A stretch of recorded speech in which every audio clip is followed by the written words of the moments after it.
to ensure the occurrence of the transfer by March 1st, 2019. So you have a document which is claimed to provide guarantee. And the least you could do was to do due diligence to satisfy government and ECG that indeed the document is genuine and has been properly issued by those who claim to have issued it. According to the minister's letter, they knew they should have completed the due diligence before the transfer. And yet, we are told they were compelled to do the transfer in spite of the fact that the due diligence had not been done. And that has occasioned this problem. So eventually, if you go to do due diligence and you have now found out that the letter the guarantee was fake, then it means you have sold out you have given out the property, 22 billion Ghana cedi property without any guarantee. And that is why we are where we are now. And as if you were not warned, the transaction advisors advise that you do due diligence first before the transfer. These transaction advisors are a reputable company from the United States of America. As we proceed, you now understand the anger coming from the other side, that is the United States. If we didn't know what to do,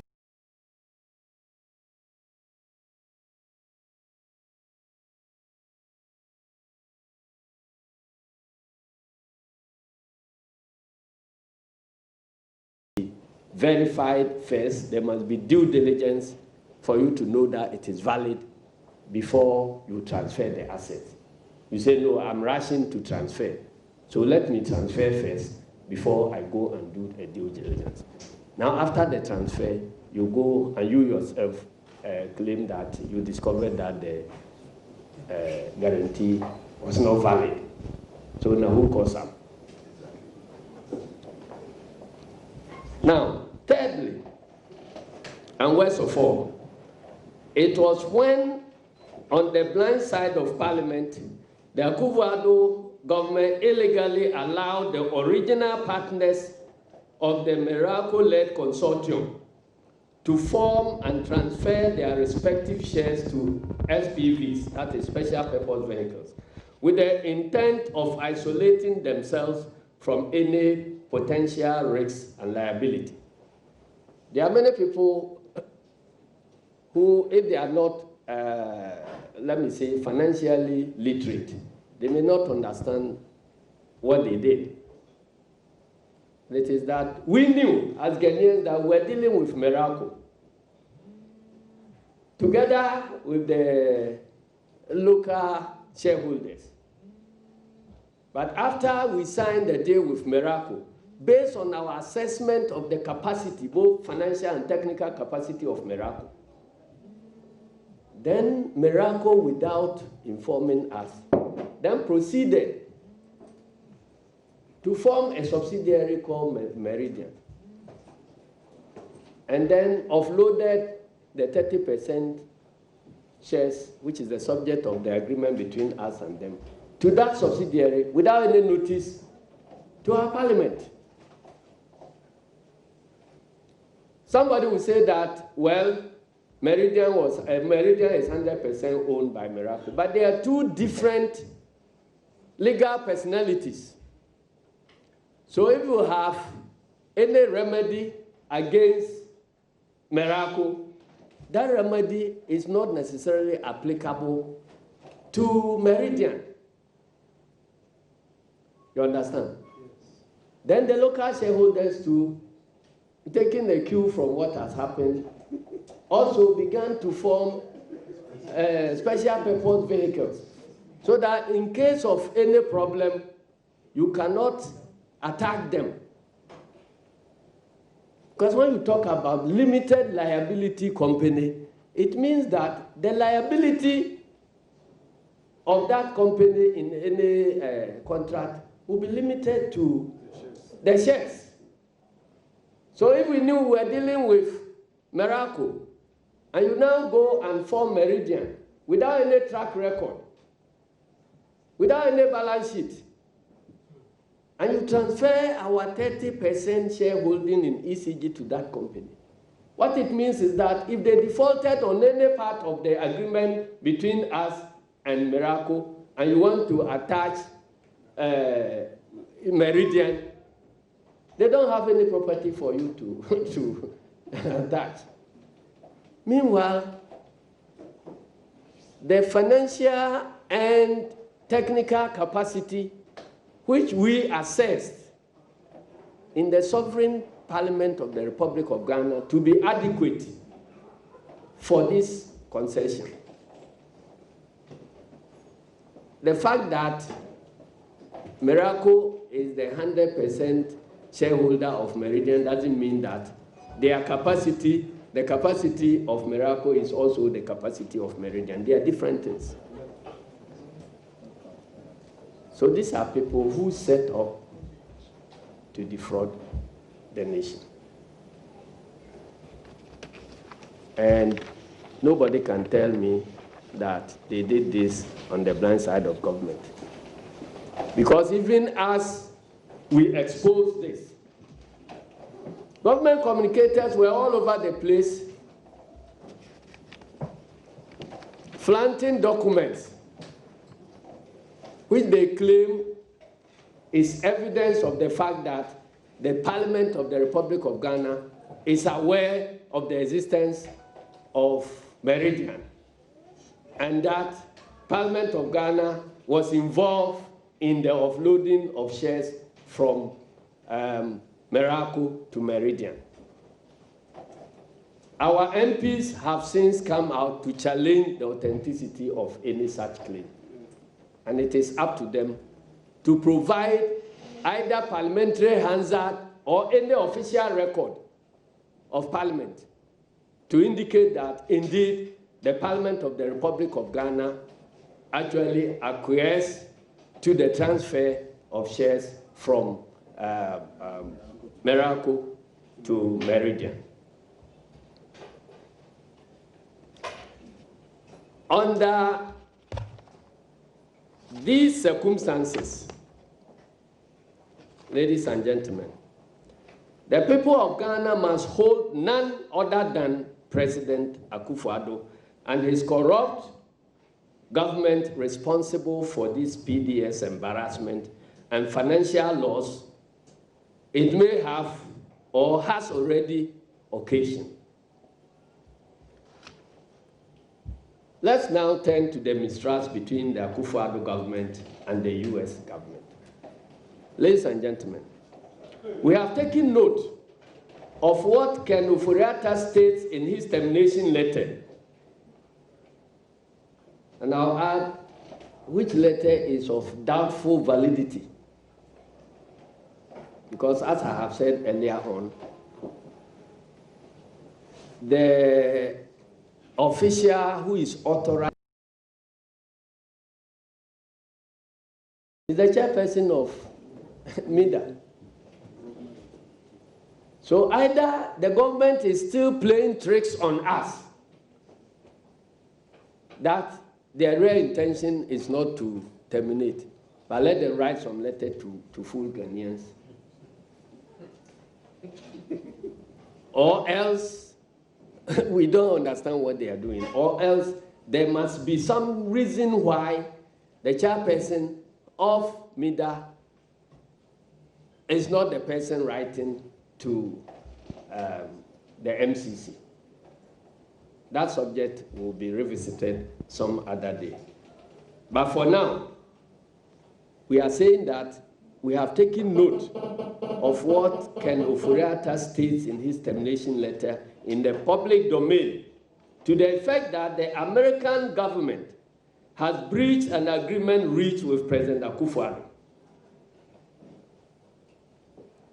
We do not know the full facts of this accusation, which seeks to impugn the integrity of the American government, and we hope the U.S. authorities will respond appropriately for all to make a judgment, because we are not spokespersons of the U.S. government.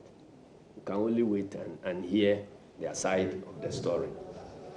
Suffice it to say, however, that given the Akufo-Addo government's lack of candor and its record of dishonorable conduct, its account of what transpired at the meeting between President Akufo-Addo and the CEO of MCC should be taken with a pinch of salt.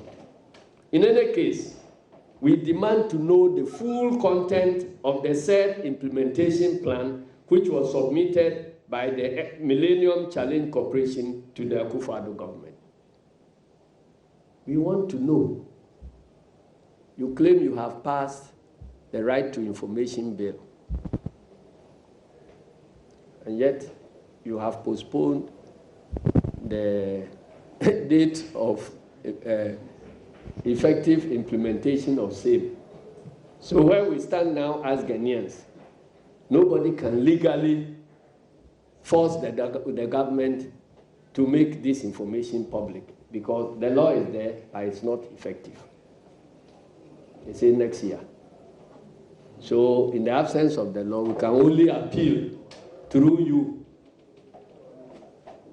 to make the government disclose fully everything about this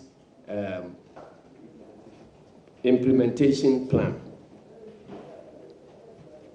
Ladies and gentlemen, the fact remains that the U.S. government is well aware of the dubious maneuvers employed by President Akufo-Addo and his cabal of family and friends to appropriate the 51% local shareholding in the ECG concession for themselves, and have been minded, the U.S. government has been minded to protect its $500 million grant contributed by the taxpayers of the United States of America to Ghana. The U.S. government and Ghanaians have not forgotten Ken Ofori-Atta's letter of 27th March 2019, which sought to nicodemously restructure the Ghanaian shareholding in PDS for the benefit of his cronies. We have also not forgotten President Akufo-Addo's trip to Angola and France, and the secret meetings he held with EDF and Anadia SA, respectively.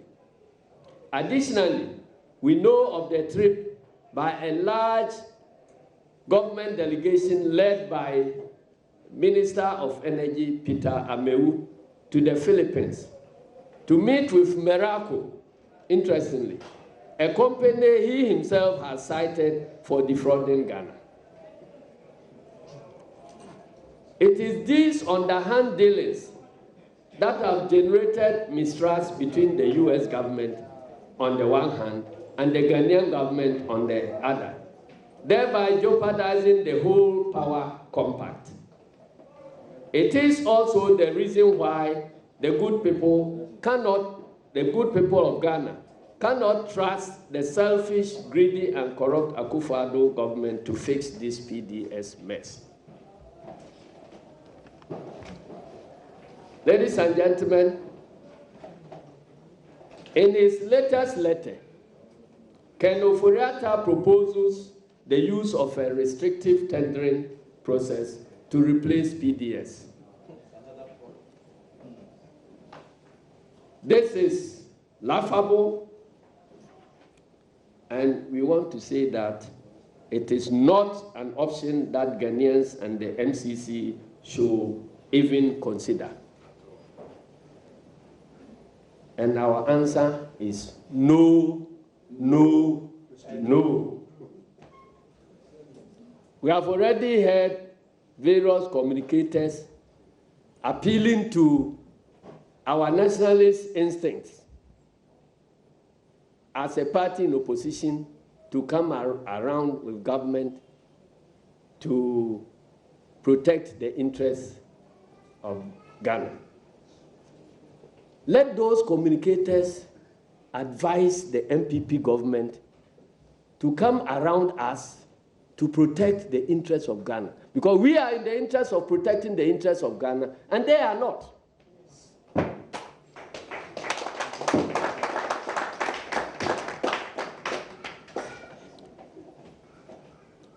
So, ladies and gentlemen, Ghanaians can never and should never trust the very same Kendoforiata, Kelly Gajepo, Eson Benjamin, Dr. Baumia, and President Akufo-Addo, who caused this PDS mess, to do any thorough job.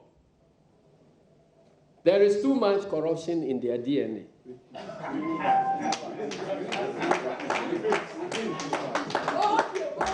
Okay, by popular request, I repeat. I said the option of restrictive tendering is no, no, no.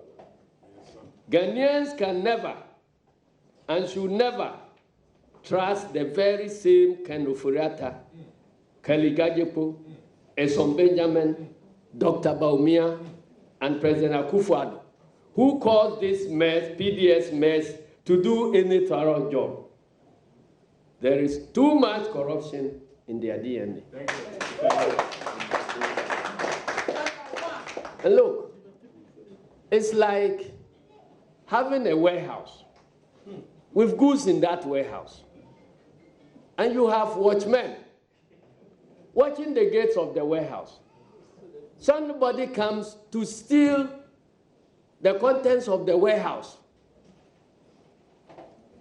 And you were able to chase and get those contents retrieved.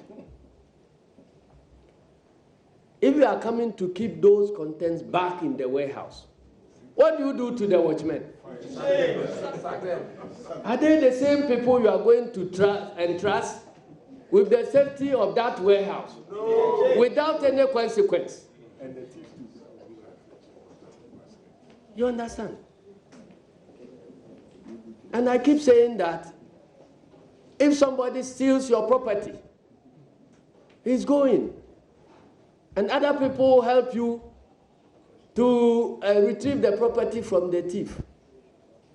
Then the thief said that, well, because I dropped the thing before I was arrested, you must congratulate me for dropping what I have stolen. I mean, it is only Ghana under Nana Akufo-Addo where these things will happen. So our point is simple. These are officials who are acting on behalf of we Ghanaians, including those who pay bills, electricity bills. This group of government officials were acting on our behalf, seeking to protect our interests. They allowed some people to come and take the property without any guarantee. They have been caught. Now the property is back. And you say we should allow the same watchmen remaining in their positions to now go and tell us how they are going to deal with those same things. And let me ask you, a government that cannot be trusted to do things properly under international competitive bidding, even in international competitive bidding, they found a way of messing the procurement up. And now you are allowing them that you go and select your own companies and come and do restrictive bidding 3 months and then take the thing away.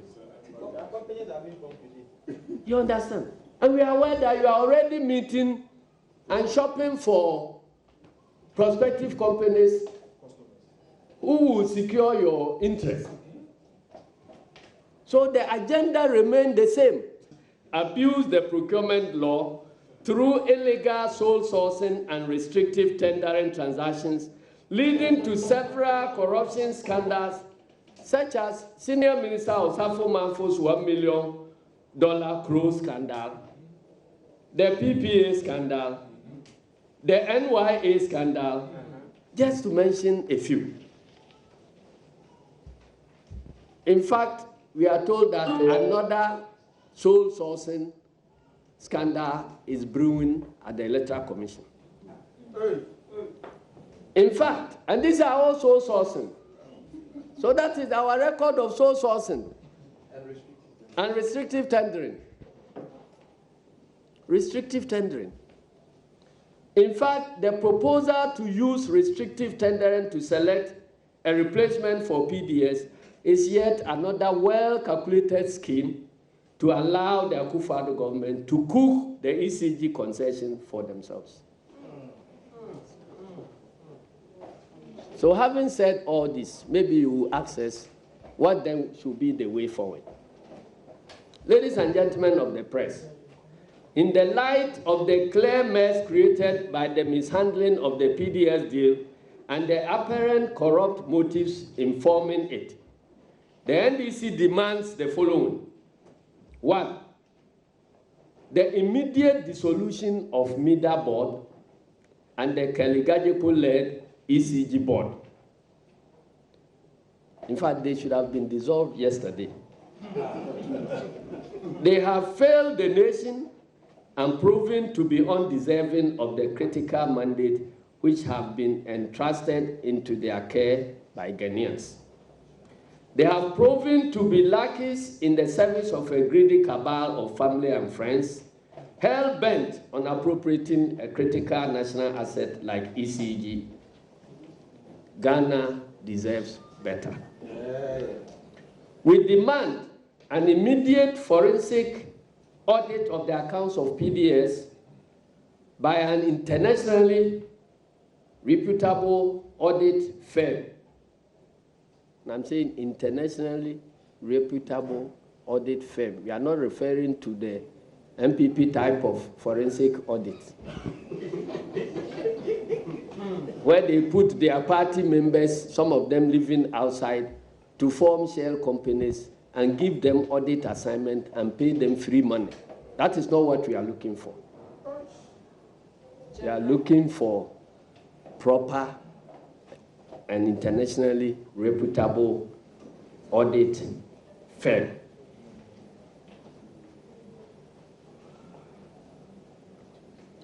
And the total refund of all monies which have accrued or been collected by them from power consumers since 1st March 2019, when they took over the power distribution business of ECG. We need our money now. We need our money now. We need our money now.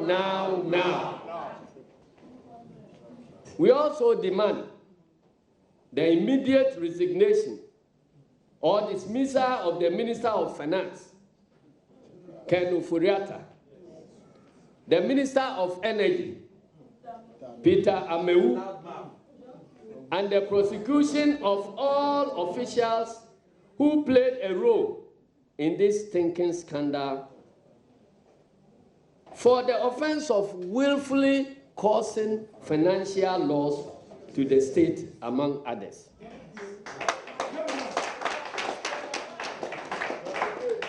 And let me tell you,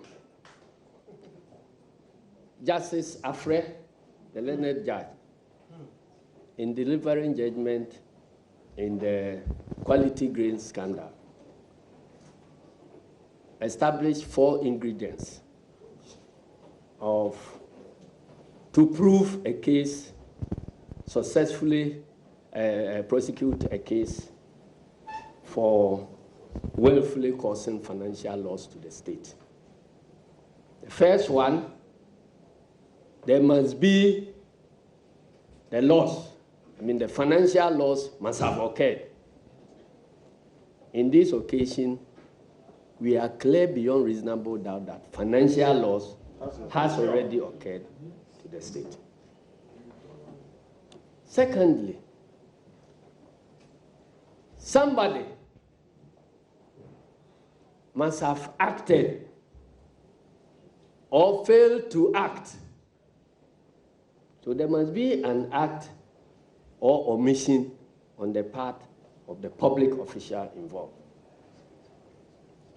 And when we talk about acts or omission, interestingly, Justice Afrey defined omission to include the failure to conduct due diligence in the case of government or sovereign agreements involving millions of dollars.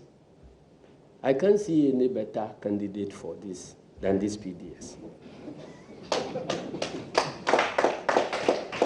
Then number 3, Justice Afrey said that there must be a linkage, a causal linkage between the person's negligence and the loss that has happened. In this case, too, it is very, very clear. It is government's failure to do due diligence that led to the transfer of the assets in the first place and all the other things that have happened. So there is a strong causal link. And finally, the person acting, there must be evidence that the person acting must have known that these are the likely consequences of his action or omission.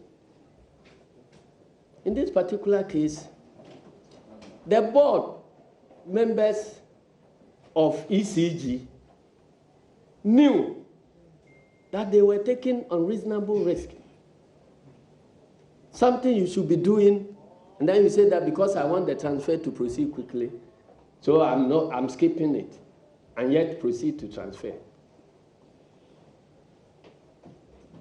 And if they were pressurized, because they said that they were under some pressure, we don't know where the pressure came from. If the pressure came from the Minister of Finance or the Minister for Energy, then they themselves knew, because ECG will not act against the advice of their transaction advisors if a higher authority is not involved in laying the pressure on them to do so. That is why we have to go deep into these matters. Finally, we demand that the Akufo-Addo government completely abandons the idea of proceeding to engage in proposed restrictive tendering process or any other process for that matter for the selection of a new concessionaire with immediate effect until a total clean-up of the relevant state institutions of the crooks that caused the mess in the first place. That's all. It is imperative that these urgent actions be taken even as we await the official position of the Millennium Challenge Corporation on the termination of the PDS concession and the future of the power compact itself. The NDC holds the view that any attempt to select another concessionaire will be tantamount to fetching water with a leaking basket if those who caused this PDS mess are still at post. In conclusion, ladies and gentlemen, we have stated time and again that this PDS issue is the biggest corruption scandal in the history of Ghana and we shall be unrelenting in our demand for probity and accountability from the Akufo-Addo-led government.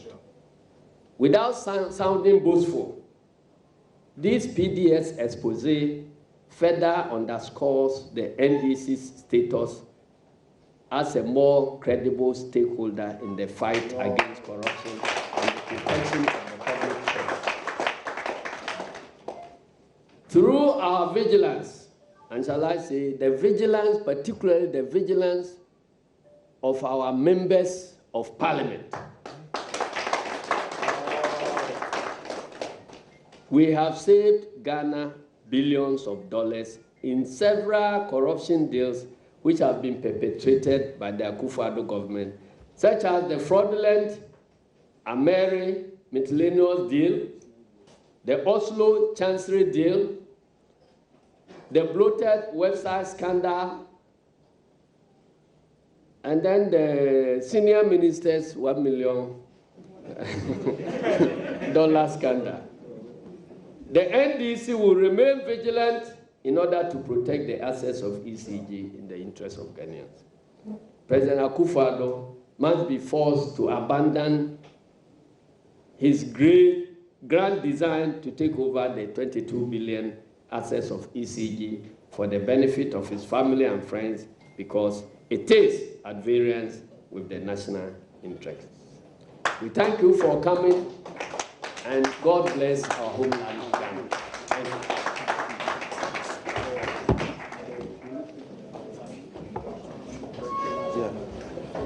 Yeah, ladies and gentlemen, we will take a few questions, if any, before General does a quick summary in Twi. He has spoken to you about why Ghana currently finds itself in this PDS mess. He has also explained to you the reason for the mistrust between the US government and the Akufo-Addo government. He stated the position of the NDC on the restrictive tendering proposal by Colonel Furiata and government, and he has given the NDC's perspective of what should be the way forward for the ECG concession. At this stage, we will open the floor for any questions you may have for the General Secretary or any of our bigwigs here in Ghana. I can see your hand. Join us. Your name? Thank you. So we'll take 5 questions maximum in a row. Once we do the key, then we'll take the questions together. Okay, go ahead. Yeah, you can go ahead. I just want to find out, I want to understand that in the event government listens to the advice from the NDC that they should not engage in restrictive tendering and perhaps engage in an open tendering process, the NDC will support government in that regard. And also, to ask in terms of your own analysis, which specific individuals or ministers would you say that their actions amount to favor solution to the and who are you mentioned in relation to the resignation and not directly about the data about prosecution. And I'm asking who again takes the decision to probe this, because we know that the Attorney General decides whether to prosecute or not, which becomes a political decision in itself. Thank you. Thank you very much. Two questions noted.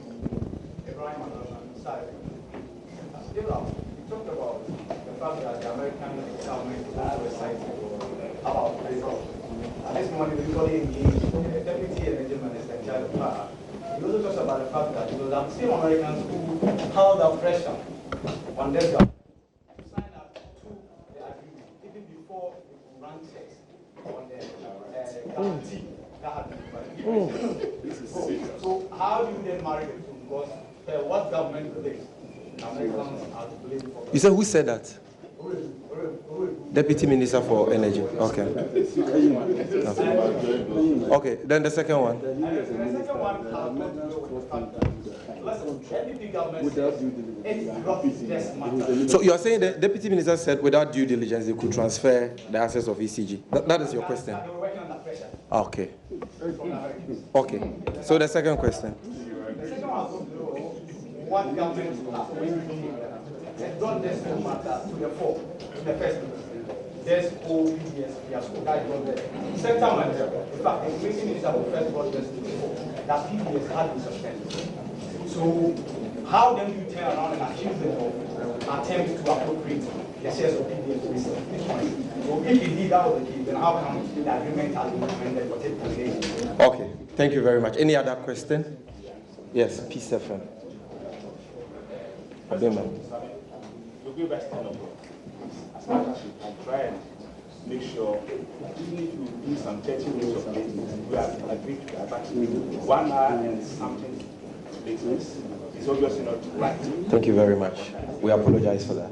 My question really is whether or not the decision by government to have this determination done, as stated in the letter by Controversy yesterday, amount to be for the NDC on the basis of the what you have put in your group in Parliament, led by John Jinapo, Honorable, and then the General Secretary on Thursday, obviously committed probably to the decision. Will you say that it's a victory for the NDC? Okay, thank you. Any other question?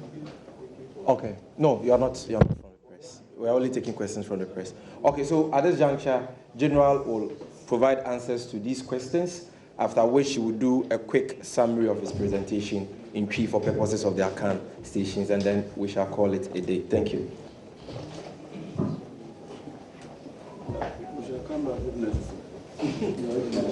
Thank you very much. The one who asked about the tendering process, I didn't understand you very well. Were you saying that we were requesting that we won't accept restrictive tendering?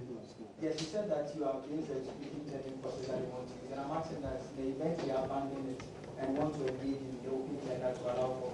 I am saying, I think you didn't hear me very well. What I'm saying is that they must clear the mess first before you even decide on which tendering process. Because if the same actors who created the mess, even when the best tendering and most transparent tendering process, that is international competitive bidding, has been abused, and you put in the hands of those same actors to now do a restrictive tendering, which can be subjected to worse manipulation, then what do you think you are doing? It's amount to fetching water with a basket. That's why we are saying that clear the mess first, because there's a leaking basket. And all those people who were involved cannot be trusted to remain at post. It's like a watchman who kept your gate and your things were stolen. When you chase the thief and you bring the things back, there must be consequence for the watchman. You don't leave the same watchman in charge of that same gate. Otherwise, if you do things the same way and expecting different results, that is the formula of madness. So, yes.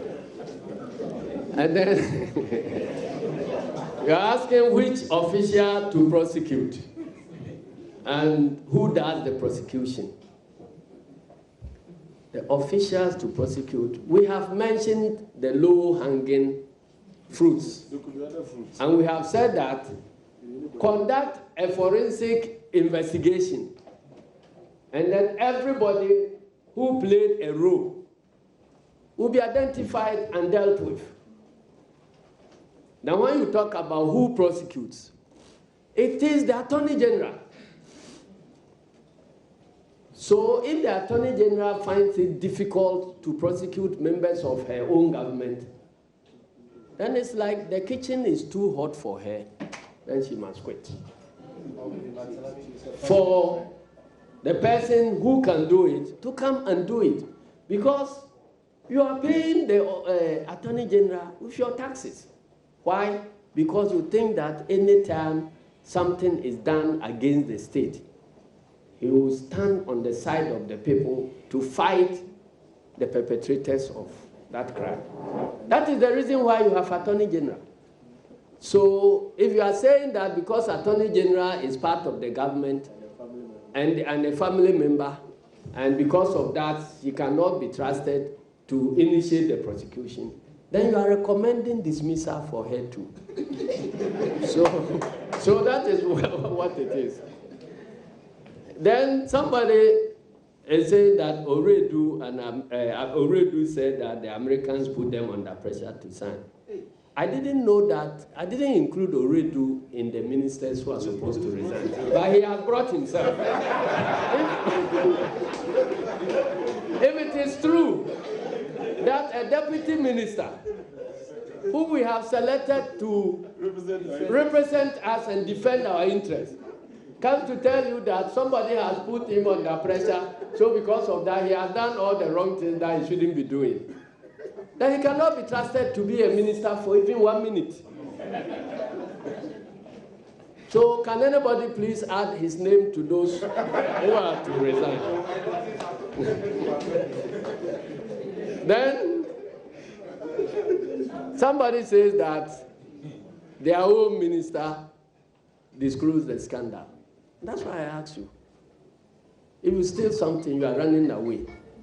And you realize that you are running out of options for hiding places.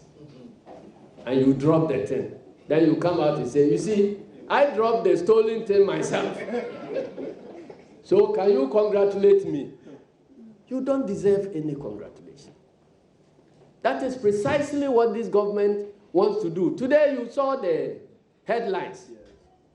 They are quoting praises for this letter that has been written by Oforiatta. Completely undeserved praises. Because who created the mess? You created the mess. You shouldn't have created the mess. And you have not been punished for creating that mess. Instead of pleading with Ghanaians to forgive you, you want to position yourself as the defender of Ghanaian interests. I take it to mean that like somebody who has been accused of stealing now comes to say that because he's